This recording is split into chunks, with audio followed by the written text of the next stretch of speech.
కామారెడ్డి జిల్లాలో ఎస్పీ రాజేష్ చంద్ర ఆధ్వర్యంలో అమలవుతున్న ఆపరేషన్ కవచ్ విజయవంతంగా ఏడాది పూర్తి చేసుకుంది.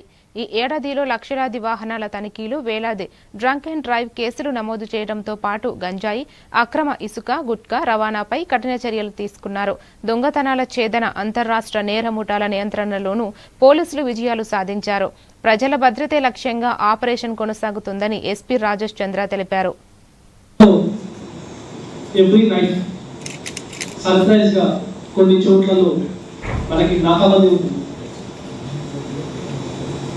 కొత్త మన జిల్లాలో 22 అటువంటి ప్లేసెస్ ఐడెంటిఫై చేసుకుని ఎవ్రీ నైట్ సర్ప్రైజ్ గా 13 నుంచి 15 మధ్య చెక్ పోస్ట్ మనం ఆపరేట్ చేస్తాము.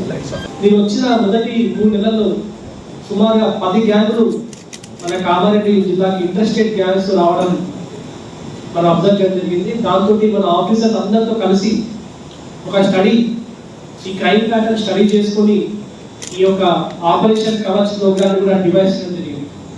ఈ ప్రోగ్రాము వచ్చిన తర్వాత ఈ ఇంటర్స్టేట్ గ్యాంగ్స్ ఆల్మోస్ట్ 84% తగ్గిపోయింది. గతంలో 12 గ్యాంగ్స్ మన ఏరియాలోకి ఎంటర్ అయితే ఈ కవచ్ స్టార్ట్ చేసిన తర్వాత కేవలం 2 గ్యాంగ్స్ మాత్రమే మన ఏరియాలోకి ఎంటర్ అయినాయి.